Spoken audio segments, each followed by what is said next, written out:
animal. Nyama wa kwanza Alifanana na nani? était semblable à un lion. Na simba. Sema amen. Amen. Amen. Alifanana na nani? Na simba. Très bien. Twende. Et avait des ailes d'aigle. Alikuwa na mabawa ya tai. J'ai regardé Nikatazama jusqu'au moment où ses ailes furent arrachées. mpaka ile wakati nikaona mabawa yake barikata. Sema amen. Amen. Kubale beko naangalia mafilme actuel. À toutes les personnes qui regardent les films maintenant. Shisamo hivi tu kunaona bima demonstration bya bansimba beko na mabawa. Il y a 2 fois que vous voyez dans les maisons de films, donc vous voyez un lion avec des ailes. Beko naanguka mui prophétie ya Daniel. Ils sont en train de nous montrer la prophétie de Twende Daniel. baba, twende. Il fut enlevé de la terre et mis debout sur ses pieds comme un homme. Sawa muntu. Et un cœur d'homme lui fut donné. Ule nsimba bakamupatia roho ya bumuntu. Et voici un second animal était semblable à un ours. Nyama wa pili ule aliona mundoto alifanana na ndubu. Et se tenait sur un côté. Alishimama na yeye pembeni. Il avait 3 côtés dans la gueule entre les dents. Et on lui disait, Balikuwa beko namwambia, lève-toi, lamuka. mange beaucoup de chair. Meno yake ilikuwa na manchongo 3. Meno yake ya ule ndubu. Vile alikuwa na meno ya makali ya manchongo, ndio banamwambia sema lamuka kuri ya aba bantu. Après cela, je regardais. Nikaona Et voici un autre était semblable à un léopard. nyama watatu anafanana na nani? Na chui. Et avait sur les dos 4 ailes comme un oiseau. Mnashika vile unasema. Mfungule mashikio ndio. Cet animal avait 4 têtes. Ule nyama yaliona watatu alikuwa na bichwa 4. Et la domination lui fut donnée. Mamlaka ikamupewa. Après cela, Alikuwa na bichwa ngapi? 4. Très bien. Mubambe bichwa biote mitabiexpliquer hapa. Retenez tout ce qu'il est en train Hapa de tuko dire. ni Daniel 7. après cela, je regardais pendant mes visions nocturnes. Nikaangalia mundoto yangu ya usiku. Et voici il y avait un 4e animal. Nikaona nyama wa 4. Terrible. Banamuita ule nyama na wakuchezea. Épouvantable. Wakushitusha na wakongopesha. Et extraordinairement fort. Alikuwa wa mshitusho sana. Il avait de grandes dents de fer. Alikuwa na meno ya biuma. Il mangeait. Alikuwa iko na kulia. Brisait. Iko na vunja. Et il foulait aux pieds ce qui restait. Vyote vilikuwa viko na bakia kuna zambarisha. Il était différent de tous les animaux précédents. Ule nyama wa 4 aliachana banyama bote batatu ba kumwanzo. Et il avait 10 cornes. Alikuwa na mapembe ngapi? 10. Alikuwa na mapembe ngapi? 10. Très bien. Twende Daniel chapitre 2. Commence le premier verset.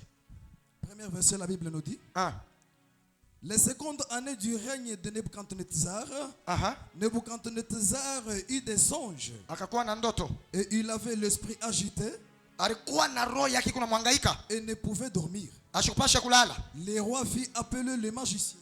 Akaita les magiciens, bachawi, les astrologues, bali batu benafanya magie, les enchanteurs, et les chaldéens.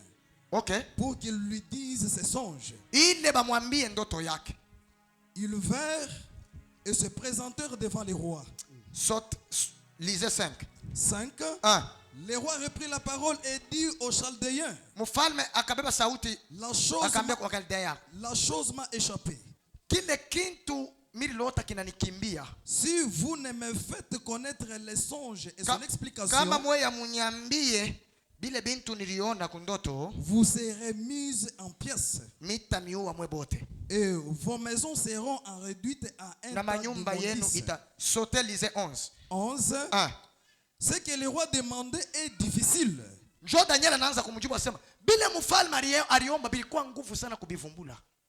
Il n'y a personne qui puisse le dire au roi. Excepté les dieux. Excepté qui? Les dieux. Accepté Mungu. Dont la demeure n'est pas parmi les hommes. Alléluia. Il y a des choses que les hommes qui sont sur la terre et les dieux qui sont sur la terre peuvent faire. Na miungu ya kudunia haiwezi na haitawezaka shikwa hata hii. Et il y a aussi d'autres choses. Kama Mungu wa kumbingu ashikwe kuintervenir. Il y a aussi d'autres choses que les gens qui sont sur la terre et les dieux qui sont sur la terre ne peuvent pas. Là-dessus, le roi se mit en colère Mfalme akabeba makari et s'irrita violemment. Il ordonna qu'on fasse périr tous les sages de Babylone. La sentence fit publier. 14. Twende Luc 14. 14. Alors Daniel s'adressa d'une manière prudente et sensée à Arjoc, sorti pour mettre à mort les sages de Babylone. Il prit la parole et dit à Arjoc, commandant du roi, pourquoi la sentence du roi est-elle si sévère? Merci. Lisez 18. 18. Les engagea à implorer la miséricorde du Dieu. Daniel wakati anashikia ile mambo, sawa vile ile ndoto bakumwambie anenda kumtafuta Mungu wake kumaombi. Mungu, mimi napenda unyambie kwa ndoto ile mfalme alifanya nini? Alilota, unipatie na maana yake. Oui. Du Dieu des cieux. Afin qu'on ne fit pas périr Daniel et ses compagnons avec les restes des sages de Babylone. 20. Daniel prit la parole et dit, béni soit le nom de Dieu, d'éternité en éternité. À lui appartiennent la sagesse et la force. C'est lui qui change les temps et les circonstances, qui renverse et qui établit les rois, qui donne la sagesse aux sages et la science à ceux qui ont de l'intelligence. 22. Il relève ce qui est profond et cache. Il connaît ce qui est dans les ténèbres et la lumière demeure avec lui. Alléluia. Dieu demeure avec la lumière. Malgré les ténèbres, mais c'est Dieu qui découvre ce qui est caché dans les ténèbres. 23.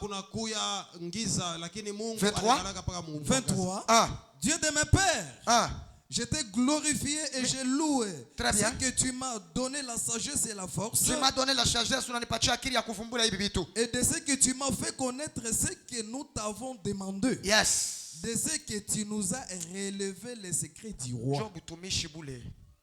Amen. Amen. C'est ça le ministère dont nous cherchons. Nous n'avons pas besoin de ministère qui dit non, tu vas aller. Notre ministère, c'est de révéler ce qui est caché et de dire ça tout haut au monde. Et non pas toi, tu es là juste pour prophétiser les autres qui vont voyager. Après cela, Daniel s'est rendu auprès d'Arjoc, à qui les rois avaient ordonné de faire périr les sages de Babylone. 26. Les rois prirent la parole et dit à Daniel, qu'on nomme Belshazzar. Est-il capable de même faire connaître les songes que j'ai eus et son explication? Très bien. Daniel répondit à la présence du roi et dit, ce que les rois demandent est un secret que les sages, les astrologues, les magiciens et les devins ne sont pas capables de le décrire. Ce que les rois demandent, les devins, les magistrats, les astrologues, batu nyonso ya mokili oyo bakoko découvrir yango te. Car ce que le roi demandait, c'est un secret spirituel. Pour découvrir le spirituel, il faut que tu sois aussi spirituel. Comme Daniel était spirituel, raison pour laquelle il a été révélé, et Dieu lui avait donné l'explication et les rêves que cet homme avait eu. Écoutez maintenant, Daniel commence à lui relater ce que le roi avait vu dans son rêve. Mais il y a dans les cieux un Dieu. Mais il y a dans les cieux quelqu'un qui révèle les secrets. Alléluia. Shikia nikwambie, wakati yote kunafanya bubaya hapa chini ya jua, tout le temps que tu es en train de faire de mauvaises choses sur la terre, commence à regarder encore en haut. Je regarde souvent si quelqu'un veut voler. Il regarde à droite, à gauche. Anaangalia na wapi? Il regarde derrière et devant. Parce que kumbele deja alishakuona hakuna Mungu. Parce qu'il regarde devant, il y a Anaangalia huku na huku na kule. À gauche, à droite, derrière. Mais jamais afanye hivi. Jamais la personne ne regarde en haut. Mimi natafuta kukuambia kusema J'aimerais te dire kile unaweza kufanya mkufu chama. tout ce que toi tu peux faire en cachette. Yule kuko mtu eko nakuona. Au ciel il y a quelqu'un qui te voit. Kuko mtu leko naona. Au ciel il y a quelqu'un qui te Kumbe avant voit. ufanye bubaya. Donc avant que toi tu fasses Nyangula ako na sura uangalie yulu. tu dois d'abord regarder au ciel. Peut-être conscience inaweza kukuambia. Peut-être la conscience Kuko mtu moja eko naona ubaya bila tafuta kufanya. les mauvaises choses que tu Et là tu fais. ne feras pas. N'a pas là où tu fais. Daniel a dit, Daniel mais anasema il y a un Dieu au ciel. lakini kuna Mungu kumbingu. Celui-là est capable Yeye ana uwezaji de révéler ya et kunifunulia de vous donner toute l'explication. na kunipatia mifano na maana Et yote. qui a fait connaître au roi Nabucodonosor ce qui arrivera dans la suite des temps. Nyangula lulimi twende. Nyangula lulimi twende. Voici ton songe et les visions que tu as Angalia eues ndoto yako ulilota. sur ta couche. Aha. Sur ta couche, au roi, Mfalme. il t'est monté des pensées touchant Bali kupeleka kwa mawazo moya ya nguvu. ce qui sera après ces temps ici. Ah, ile haitakuya mwi wakati, meni mambo itafanyika mu miaka ya kumbele. Et celui qui révèle le secret Ule kona fungula siri. t'a fait connaître ce qui va arriver. Alifanya kuonesha bile bitakuya. Twende papa mbio mbio. Si ce secret m'a été révélé, Kama ile siri ilionyeshewa, ce n'est point qu'il y avait en moi une haina sagesse kusema ke no supérieure parce que mie niko na akili sana. à celle de tous les vivants. Hapana. Mais c'est enfin que l'explication soit donnée au roi. Mungu kama alipenda hiki kitu kisemewe ni kusema ili tupate kumuonesha mfalme maneno. Et tu connaisses les pensées de ton cœur. Aha. Au roi, Mfalme, tu regardes ulikuwa ukunaona? et tu voyais une grande statue. Ulikuwa ukunaona sanamu mwenye kushimama, njoo mimi naweka hapa. Amen. Aha. Cette statue était immense Huyu nani sanamu alikuwa mrefu sana. et d'une splendeur extraordinaire. Alikuwa na buzuri sana bwa kuangalia kumacho. Elle était debout devant toi. Alikuwa mwenye kushimama kumbele yako. Et son aspect était terrible. Hali yake ilikuwa ya kuongopesha. La tête de cette statue était d'or. Merci. Kichwa kyake kilikuwa kia dhahabu mzuri sana. Kichwa kile kia rangi gani? La couleur d'or. Très bien. Aha. La tête de cette statue était d'or pur. Merci. Sa poitrine et ses bras étaient d'argent. Kilari kyake na mikono ilikuwa ni ya fedha. Kuna material ile kuna ita fedha. Haleluya. Amen. Munaona eh? Très bien. Aha. Son ventre et ses cuisses étaient des reins. Tumbo yake na makwisi yake ilikuwa ni ya material moba anaitaka tena yo rein. Ses jambes de fer, Mikulu yake ilikuwa ni ya mifupa. ses pieds en partie de fer et en partie d'argile. Mikulu yake ilikuwa kipande ya byuma na kipande kia rima. Haleluya. Amen. Banakonesha vision ya hivi.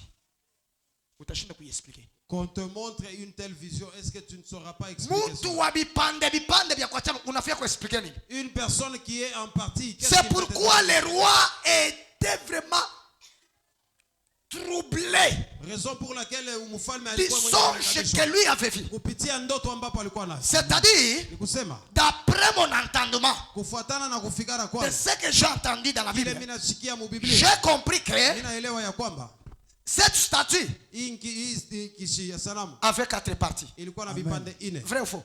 Ndio kweli. Hein? Dieu va pas. Rudi ametushiki. La tête? C'est dans quoi? 32. La tête de cette statue était d'or pur.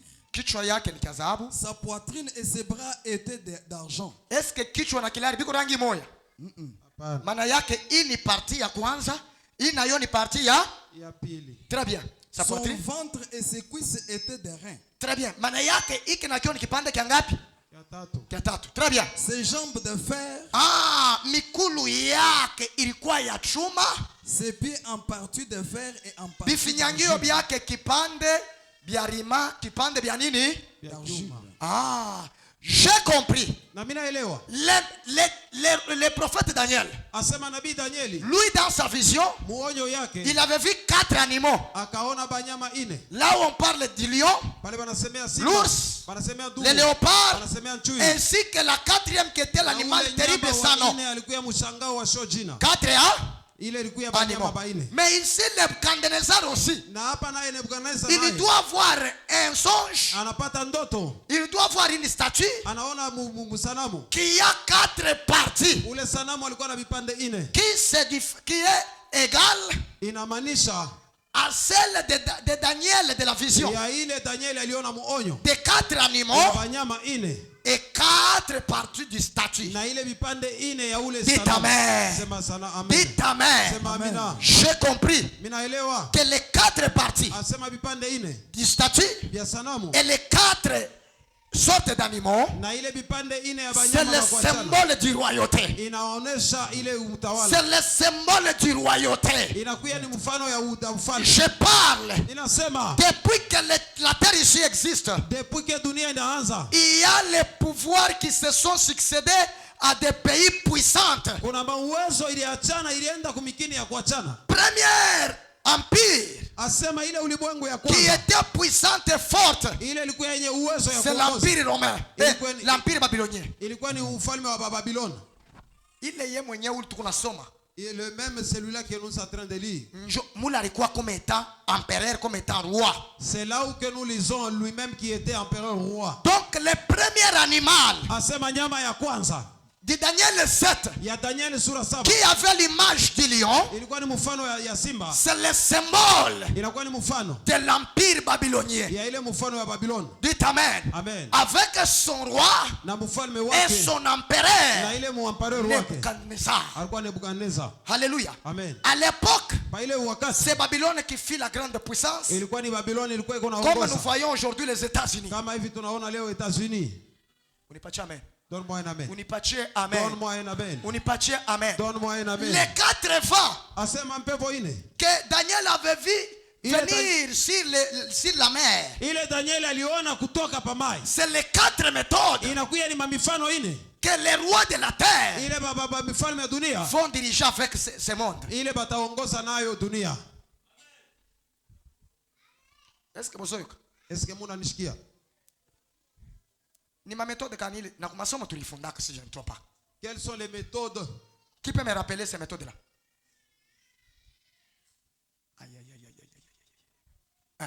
Très bien. Je me rappelle. La démocratie. La démocratie, très bien. La dictature. La dictature.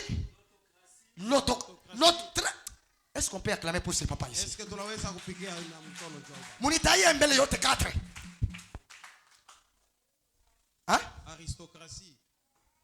Munitaïa yote banduku. Comment ça citer le tout? Makoye. Moi mon fondable ça. Makoye. Hein? Ba eleva banako. Assez ba tricher comme mukaye. Hein? Di. Shima monete jibu. Angara kisiriri kilanza kufuchama. Lamuka. Nyangula kichwa. Shimama, mulete jibu. Di, Dani. Mwenjo ba eleva hapa. Allez, de baba. 40,000 ya bole. Makwe. Atuna ba eleva ni histoire quantième hii? 6e. 5e, 6e. Comme en pédagogie, c'est 4e, 5e. Je vais qu'on a fondé Imana. Hein? Je parlais des 4 vents. Qui est les 4 méthodes que chaque roi, chaque puissance aura gouverné sur cette terre.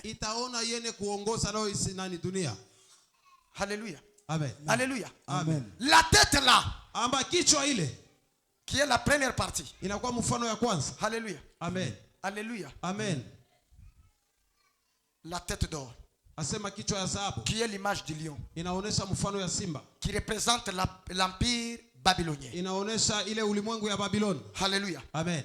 Deuxième partie, c'est cette partie-ci, qui se correspond au deuxième animal, qui était Daniel 7. La deuxième bête était semblable à qui? Hein? Ours. À un ours. Très bien. C'était ours. C'était l'ours. Deuxième partie ici. Ça correspond dans le chapitre 7 du deuxième animal qui est l'ours. Alors cette partie ici, c'est l'image de l'empire Médo-Perse. Alléluia. Amen. La place là où il avait été arrêté qui? Gabriel. Les rois de Perse. Alléluia. Amen. Alléluia. Amen. Alléluia. Amen. Et cet empire-là fut né à 539. Comme je l'ai énuméré ici.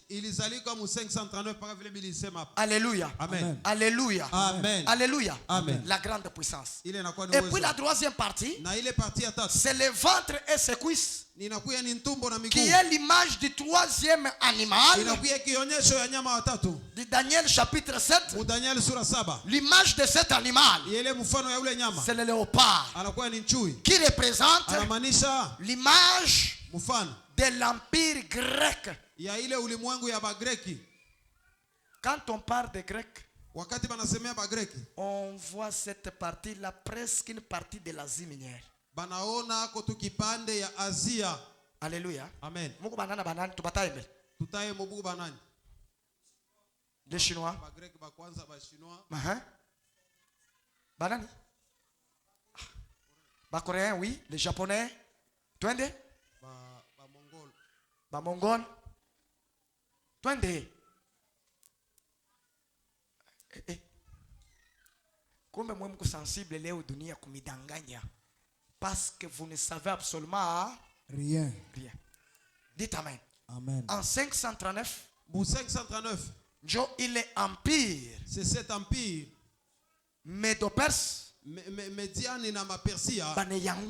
Elle est tombée au empire grec par les Grecs, qui représente le ventre et les cuisses en fer. Dites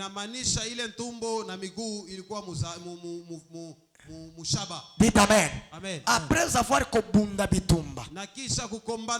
Et celui qui était empereur à cette époque, il se nomme Darius. Darius III. Alléluia. Amen. Il était empereur pendant 10 ans dans l'empire grec. Alléluia. Amen. Je vous donne une chose. Chaque pays dans le monde est représenté par une bête. Hein?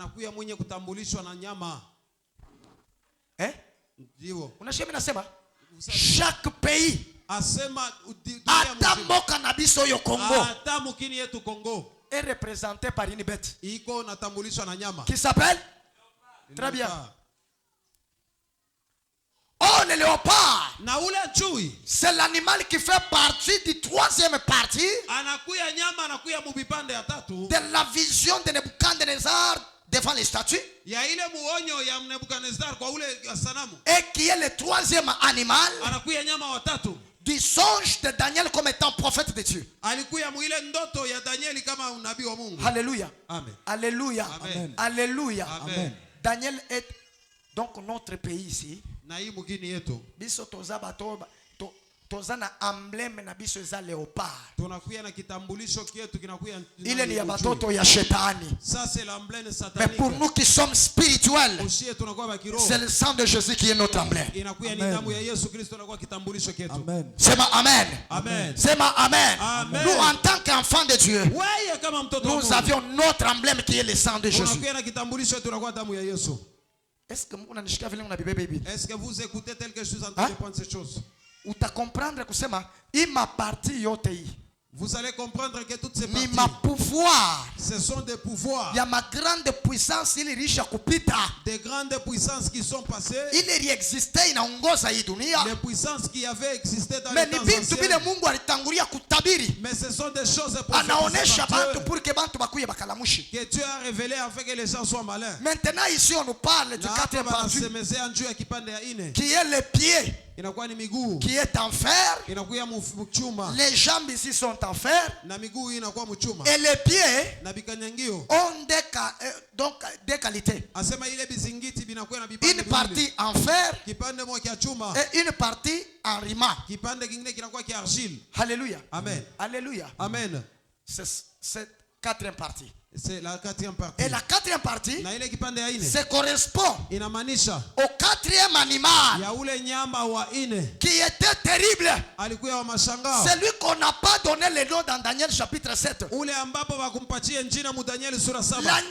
L'animal qui était vraiment terrible. Na ule nyama alikuwa mshangao, Lui qui avait les qualités de tous les autres animaux. yeye alikuwa na maaina ya manyama zote. Alléluia. Amen. Alléluia. Amen. Alléluia. Amen. Est-ce que niulize kwanza? Que je pose d'abord la question. Est-ce que tunaweza kubeba rima tuilamatishe kukiuma ibakieko? Unaweza kubeba fer na argile que cela puisse s'enchevêtrer? Hein? Jamais. Haiwezi. Mais banatuambia banasema mikulu yake. Mais on nous a dit que ces gens, Iko parti kiuma, il y avait une partie de fer bifinyangio byake. et les talons à lui, Parti rima, une partie en argile parti kiuma. et une partie en fer. Mais qu'est-ce que Dieu voulait dire? Je ne sais pas nini alifia kusema Mungu. C'est-à-dire la quatrième partie ici, Ni ile kipande ya ine. ou soit le quatrième empire. Aman ile ulimwengu ya ine. Un empire ya kuchezea. Ce n'est pas un empire Ni avec Jésus. empire ya matata. C'est un empire terrible. Ni empire ya kongopesha. C'est un empire terrifiant. Que Dieu te bénisse. Mungu akubariki. Que Dieu te bénisse. Mungu akubariki. Cet empire, Lakini ile ulimwengu c'est l'empire romain. ilikuwa ni ulimwengu ya Waroma. Que Dieu bénisse. Amen.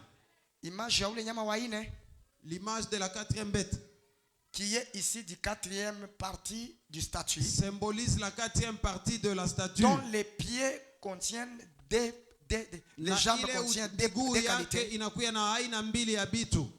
Les fers et Inakuya na l'argile. chuma na ile tiroirement. Alléluia. Amen. Alléluia. Amen. Alléluia. Amen. La Bible dit ceci. Biblia inasema hivi. C'est à partir du 3e siècle, Ni kupitia ile 3e siècle avant Jésus-Christ, mbele Yesu Kristo kuya que les Romains wa Roma et leur empire na ile utawala wao achevèrent akaisha et avancèrent na ikaendelea et financièrent na akaanza tena kuleta pesa et finissèrent na akaisha par écraser l'empire grec. kufika kwenda kuangusha ile utawala ya Wagreki. Ne place nazoebisa makambo ya Constantin. Njo pafasi pale mimi naanza kusema mambo ya huyu mtangulizaji Constantin. Alléluia. Amen. Je vois pas panazia mambo ya. C'est là où que le problème a Parce commencé. que l'empire grec L'empire grec était fort et puissant. ilikuwa yenye nguvu na uwezo. Alléluia. Amen. Alléluia. Amen. Alléluia. Amen. Mais il fallait qu'il ait une autre puissance Lakini kulifai kukuya qui uwezo devrait lui mwingine. combattre Ile ilipasha afin kumkombanisha. de lui détruire. Anjui Je imukombanisha dis c'est à mpomoni. partir du 3e siècle, Mimi nasema ni wakati ya 3e siècle. lors de la bataille d'Épidran, Na pale palikuwa Bukomvi ya Epidran. en 158 avant Jésus-Christ. Mu miaka 158 kabla ya C'est Yesu pas Kristo la kuja. supériorité de leur armement. Ni kufuatana na utawala wao ya jeshi zao. Glaive en fer Balikuya na mamipanga ya byuma et anneau en bronze na balikuya na ile serikali yake ya en bronze plus cassant na ilikuya ya kupita. que l'armée légionnaire Asema na ile jeshi ilikuya yenye kutangulia romain jeshi ya vita. s'étendait de l'empire ou soit de l'Europe. Na ile ya Waroma ilienda kutangaza na kutawala fasi yote En kwa Europa. commençant par la Rome, Kuanzia paka Waroma ils ont étendu leur espace, bakaendelea kufenda kunenepesha fasi yao. conquérir jusqu'Europe mobimba. Bakabeba utawala ya Europa yote mzima. Alléluia. Amen. C'est pourquoi il fallait que ba remercier roi Constantin. Raison pour laquelle il fallait bamupatie ile mahali ama kutawala Et Constantin. on nous dit Banamsema jusqu'à conquérir l'Europe kubeba na Europe yote mzima. et tout autour de la Méditerranée. Na kule pembeni ya ile bahari Mediterranee. L'empire romain Na ile utawala wa se Roma partage en deux. ikajigawana mu ile vipande viwili. Les deux cornes que je vous avais dit. Mapembe ile mbili mionyesha. De la bête de l'Apocalypse chapitre 13 verset 11. Ya ule nyama ya Mfunuo sura 13. Qui avait deux cornes. Alikuwa na mapembe C'est mbili. ce que je vous dis. L'empire romain se départage en deux parties. Mimi nasema tena ile ulimwengu ya Waroma inajigawana Les deux mpande parties, na vipande viwili. c'est les jambes C'est-à-dire, les jambes là, il y a une partie qui définissent l'empire occident. Alléluia. Amen. L'empire occident détruit en 476. Et le deuxième corne, ça s'appelle l'empire d'Orient. En d'autres termes, nous appelons l'Union européenne et la communauté internationale. Alléluia. L'empire occident-orient détruit en 1453. Puis en 10 ans, les orteils représentent 10 rois. Selon Apocalypse chapitre 3 et 13 verset 3 et Daniel chapitre 7 verset 24. Alléluia. Parce que les statues avaient des jambes. Et les deux jambes, je dis, c'est l'empire romain qui est subdivisé en 2 étapes. L'empire occident et l'empire orient. Alléluia. C'est l'image des 2 cornes de la bête de l'Apocalypse. C'est-à-dire les 2 gouvernements qui ont le pouvoir de parler de n'importe quoi et d'être obéi par tout le monde. Est-ce que tu peux acclamer pour Jésus? Alléluia. Amen.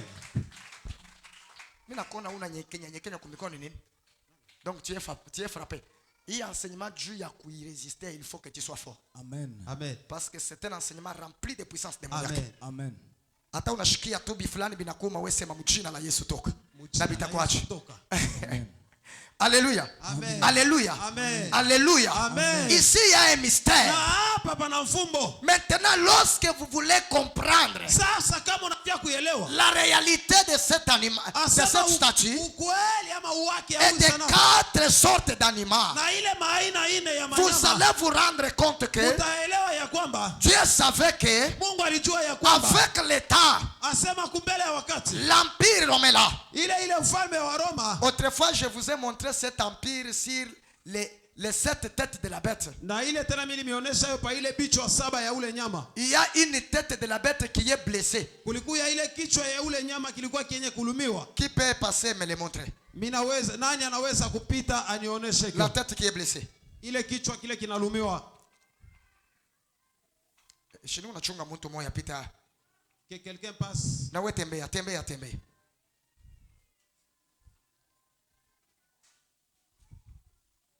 Très bien. Est-ce qu'on peut acclamer pour lui? Utakiona kile kichwa kiko na damu deja. Et tu verras, c'est une tête qui est ensanglantée. Maana yake kuko mshale moya balitupa kwa kile kichwa. Donc il y a une lance qui a été jetée sur cette tête. Qui blessé. Et cette tête était blessée. C'est-à-dire, cet empire là, malgré elle avait le pouvoir, après avoir été blessé, elle est fanée. Alléluia. Amen. Mais là où nous partons, cet empire là va renaître. Et quand cet empire va renaître, elle viendra maintenant sous l'image de l'Antichrist.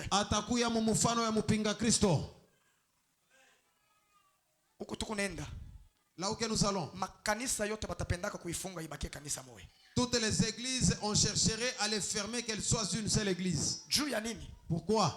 Parce que bo batakuya barisha kuriunga na pouvoir politico administratif. Dieu akusema bavegle bantu kumacho na bafongoze bantu vile banapenda. Parce qu'ils seront déjà attachés à cette puissance politico administrative et militaire. Enfin que tunasikia Biblia inasema. Na pale Biblia inasema. Pakuuza. Pour acheter, wala kujisha, pour vendre, il faudrait que tu aies l'insigne ou bien la marque de 666. Même les chrétiens tels que nous sommes là, si tu es malade, pour que tu ailles à l'hôpital, il faut tu dois avoir cette marque.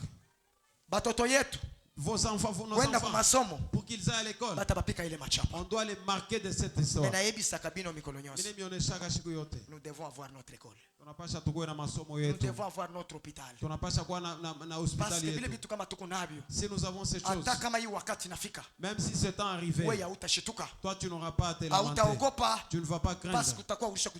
Parce que tu seras déjà suffisant. Alléluia. Amen. Alléluia. Amen. Cet empire va renaître. Et quand elle va renaître, elle aura la puissance de passer la première puissance. Elle aura la domination plus que la première domination.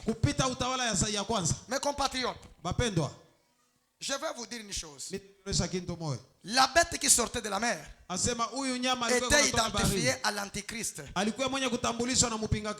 Or, l'antichrist, du terme grec, il est appelé Thalassa, dont il est question dans l'Apocalypse chapitre 13 verset 1er. Donc la mer qui est sortie de la mer n'est autre que la multitude des peuples qui l'acclamera selon l'écriture. Et la Bible dit il y a déjà l'apparition de plusieurs antichrists qui lui préparent le chemin, qui préparent le chemin de la renaissance de l'empire romain. Et c'est cette bête, celle qui est la quatrième animal que nous avions vu dans Daniel chapitre 7. Alléluia. Amen. Alléluia. Et cet empire, il va se succéder avec 10 rois. Qui est l'image de 10 cornes. Il est ma pembe. C'est-à-dire toutes les 10 cornes. Ce sont les rois qui se succéderont dans cet empire. Alléluia. Amen. Alléluia. Amen. Alléluia. Amen. Papa Didier, tu es dans l'Apocalypse. Je vais m'arrêter, je ne peux pas tout terminer. Apocalypse 13, 1. 7. 13, 7. Oui. Il lui fit donner de faire la guerre aux saints et de les vaincre. Et il lui fit donner autorité sur toute tribu, tout peuple, toute langue et toute nation. Merci. Amen. Tu es Apocalypse 17? 7. Descendez. Et on va terminer par là. 17, 7. Et l'ange me dit, pourquoi t'étonnes-tu? Je te dirai le mystère de la femme et de la bête qui la porte, qui a les 7 têtes et les 10 cornes. 8. La bête que tu as vue était, et elle n'est plus. C'est ce que j'ai dit. La tête qui était blessée là, ça vile kile kichwa kilisha kuumizwa, maana yake hakina tena na nguvu. Mais huko tukunaenda batakirudishia nguvu, qui est l'empire romain. C'est ce que j'ai dit. La Bible dit cette tête là que tu as vue, elle était, mais pour ce moment elle n'est plus. Et elle doit monter de l'abîme. Kutakuwa wakati atalamuka na autorité ya nguvu et aller à la perdition. Merci. Wakati atalamuka atenda sasa ni mukupotesha bantu bamingi. Et les habitants de la terre, na bantu ba dunia, c'est dont le nom n'a pas été écrit de la fondation, bale ambayo manjina yabo haikuandikwe ku kitabu ya uzima du monde dans le livre de vie, mudunia ku kitabu ya uzima, s'étonneront en voyant la bête. Asema batashituka wakati batamona ule nyama. Parce que l'été, mais weye vile unafundishiwa pataka munamona kesho usiogope. Amen. Parce que banasema bale manjina yabo hayaandikwe mu kitabu ya wakati bataona matendo yake batatetemeka. Amen. Parce que l'été et qu'elle n'est plus. Alikuya yako mais hapa anako. Et qu'elle reparaîtra. Atafanya nini? elle réapparaîtra. Ata réapparaîtra, que c'est là où je sortirai maintenant. La renaissance de l'Empire romain sous l'image de l'Antichrist. Cette bête-là réapparaîtra. C'est pourquoi je te prépare, toi, l'église. Tu dois être préparé à ne pas se donner ni à gauche ni à droite. Crois seulement la parole de Dieu. Et toutes ces choses ici seront néant devant toi. Bien aimé, continuons avec la lecture rapidement. Nous voulons terminer. Elle réapparaîtra, oui. C'est ici l'intelligence que de la sagesse. Les 7 têtes sont 7 montagnes. Alléluia. Bichwa saba ni milima ngapi? Ni milima ngapi? Milima saba. Aujourd'hui en Afrique, nous avons un pays qu'on appelle le pays des 7 montagnes. Na leo mu Afrika tunakuya na mukini ile banaita sema mukini ya milima saba. Munaiwaka? Makwe.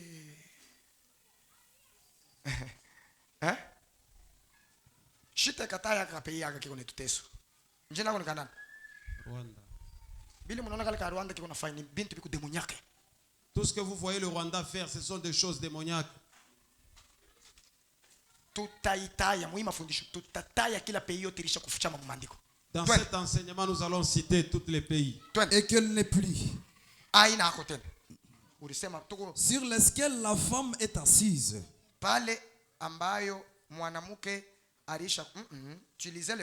C'est ici l'intelligence qui a de la sagesse. Les 7 têtes sont 7 montagnes. Sur lesquels la femme est assise.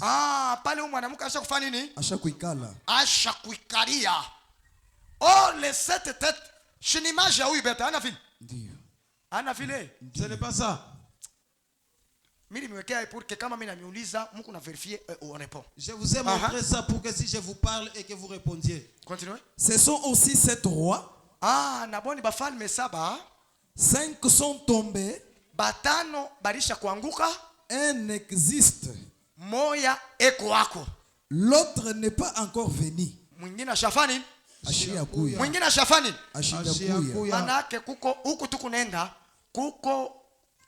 Je comprends pourquoi la guerre qui se passe en Ukraine. Amen.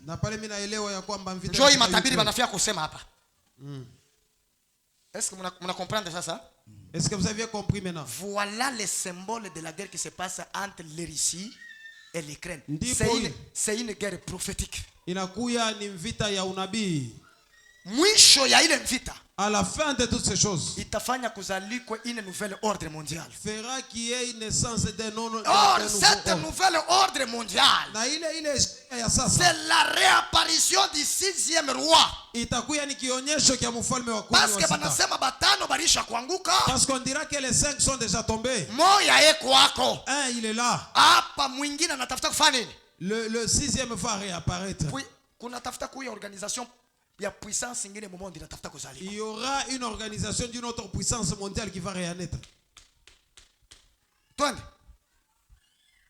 Et quand il sera venu, il doit rester peu de temps. Et la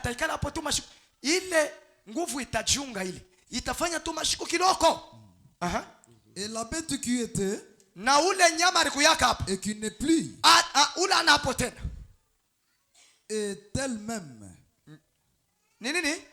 elle-même. Et elle-même. Et elle-même. Et la bête qui était et qui n'est plus et elle-même. Et elle-même. Un 8e roi. Et elle-même un 8e roi. Mais yeye ataongezeka kwa nini? Kuyua kwake ilifo mbele aba bote ba 7 baishe njoo ya akarudie sasa. Okay. Et elle est du nombre de 7. Et elle est du nombre de 7. Eko mu nombre ya ba 7. Sa vile ya risha kuanguka. Hapa peko ni mwingine. Ule ko mu stade hapa ni nani?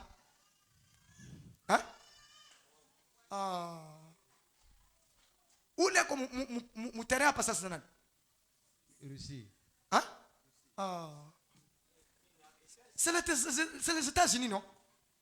Njoo uleko natafuta kudétruire hapa sasa. Hivi vyote biko nafanyika, il y a un problème maléfique. Tout ce qui se passe qui va faire mimi nakwambia d'ici là kunafia kwa une nouvelle ordre mondial. Il est à me faire que les États-Unis ajimika sitakuwa tena grande puissance. Kutaparaître mutakumbuka hivi ndio unaniambia leo. Vous allez vous rappeler de ce que je vous dis. Parce que ni Biblia ndio kunasema wazi. C'est ça la vérité. Kama ula anakuya, si celui-là est, yeye atafanya tu atakawia.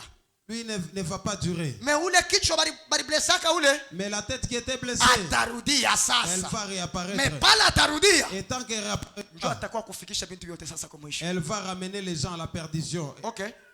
Et elle va à la perdition. Ah, elle va à la perdition. Les 10 cornes que tu as vues sont 10 rois. Qui n'ont pas encore reçu des royaumes. Qui n'est pas encore reçu des royaumes. Mais qui reçoivent autorité comme roi pendant une ère avec la bête. Je me limite par ici. Amen. Parce que je comprends que mémoire yako ilisha kupotea. Ibi kama mimi nasema nikuexpliquer utabishiki. Amen. Dites amen. Amen. Dites amen. Amen. La renaissance asema kusalikwa de l'empire romain ya ulimwengu ya Waroma sous l'image de l'antichrist. Chini ya picture ya mpinga Kristo. Église. Kanisa. Je vais vous dire une petite chose. Je vais vous dire une chose. Ce que vous devez connaître. Dans le livre d'Apocalypse, lorsque Jean a vu cette vision extraordinaire, et quand l'ange lui a parlé toutes choses, et la femme que Jean a vue assise sur la bête, celui qui était ivre du sang des saints, et l'image de la ville qui a la royauté royale sur les rois de la terre. Et les caractéristiques de cette femme sont les mêmes que celles de l'église apostate. Papa, expliquez pas les mesures. Je répète la phrase. L'image de la ville. Cette femme qui était assise sur la bête, c'est l'image de la ville qui a le pouvoir royal. Anakuya ni mfano ya mukini ile kuna uwezo ya bafalme sur les rois de la terre, yule ya bafalme ya dunia, et les caractéristiques na mamifano par laquelle nous devons découvrir cette femme ya ile tutamfumburia hapo huyu mwanamke sont les mêmes que celles de l'église apostate. Inakuya mamifano yote pamoja na hii kanisa ya kukatala. Hallelujah. Amen. Oh, l'église apostate na ile kanisa ya kukatala est en action déjà. Inakuya mutendo sasa. Esa église oyo ni kanisa hii ezobo ya baloba que Jésus-Christ c'est le fils de Dieu. Ile kuna katala ya kusema Yesu mtoto wa Mungu. C'est l'église qui n'accepte pas que Dieu le Père et le Fils existent. Ni ile kanisa kuna katala sema Mungu Baba na Mungu Mwana beko wako. C'est ça l'église apostate. Njoo inakuya kanisa ya kukatala. Et cette dernière na hii hapa kanisa se préoccupe na hii kuna davantage des biens matériels. L'église apostate est caractérisée par les avantages des biens matériels. Et lorsque vous entrez dans ces églises-là, leurs enseignements de base, il n'y a que les biens matériels. Là, on ne s'intéresse pas de la vie éternelle. Là, on parle que de l'argent et on parle que de la prospérité.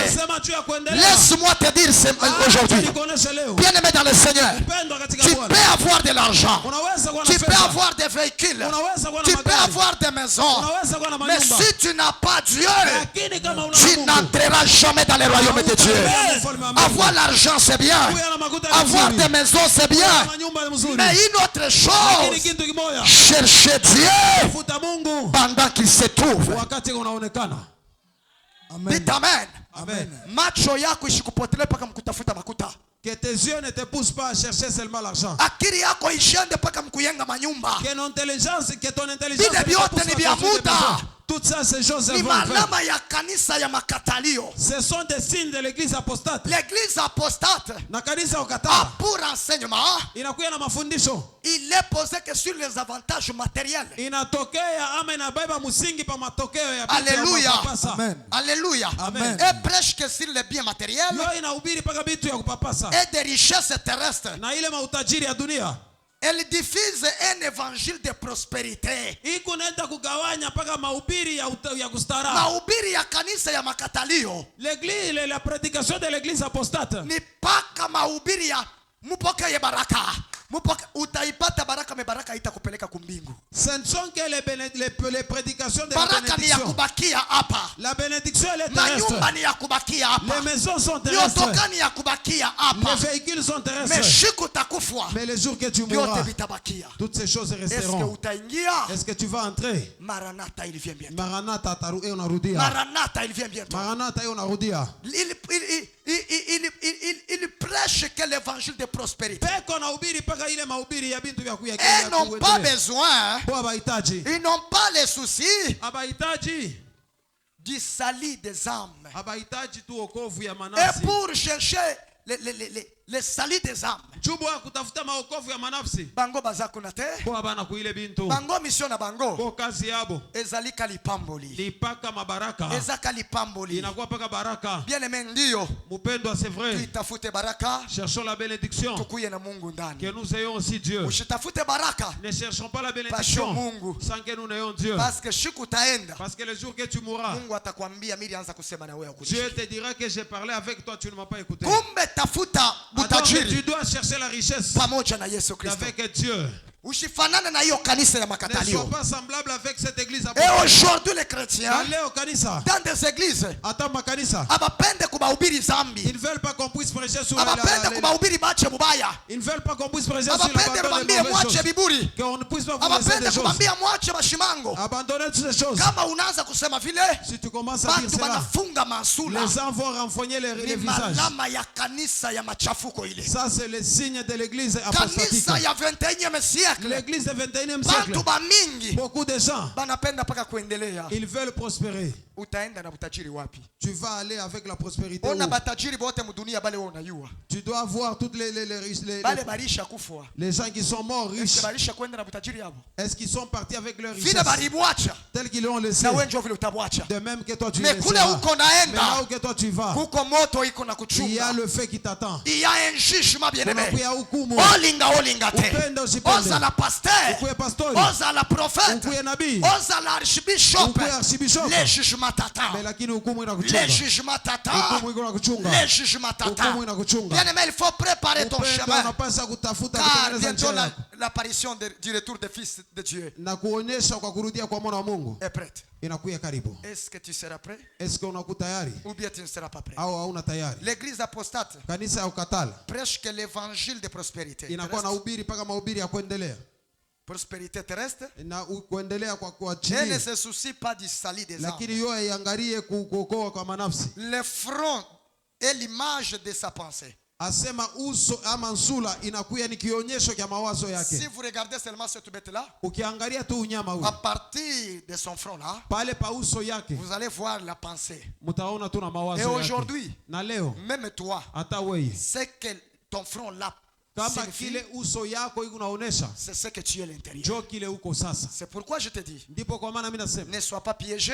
ushikuye mwenye kutekwa ensemble avec ces groupes des antichrist. pamoja na hapa bapinga Kristo. La Bible dit racheter le temps, Biblia inasema uzeni wakati, car le temps est mauvais. kwani wakati inakuwa mbaya. Racheter le temps, Uzeni wakati, car les jours sont mauvais. masiku inakuwa mbaya. Racheter le temps, Uzeni wakati, car le moment par lequel nous traversons, asema wakati ambapo elle tunapitia n'est pas bonne. aina ya mzuri. Bien-aimé, Mapendwa, il faut persévérer avec la parole. unapasha kuendelea na Et kubakia il na faut neno, chercher la na sanctification. unapasha kutafuta utakaso. Demeure plus dans la sanctification Bakia mu utakaso et que dans les prospérités terrestres. na ushibakie mu kuendelea kwa dunia. Alléluia. Amen. Alléluia. Amen. Or, Il y a un verset dans Apocalypse, là où Dieu demande à ses enfants d'avoir une marque sur leur front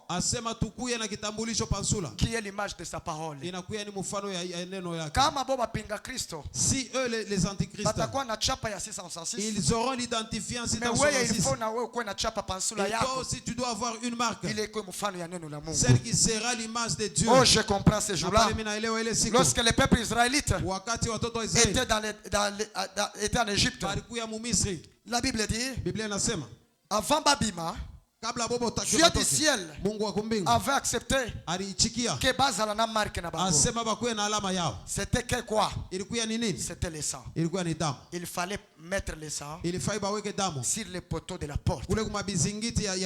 Alléluia. Amen. Mon Christ wa biakweli. Un véritable chrétien, là où il est en train de passer, il a la marque de la parole de Dieu sur son front.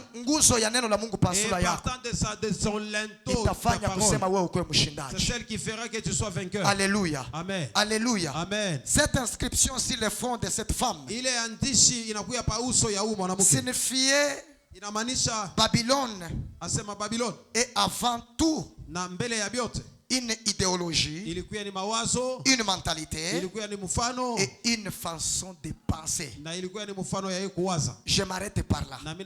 Et c'est là où je vais commencer la fois passée. Sur le front de la femme, il y avait une écriture qui disait Babylone est avant tout.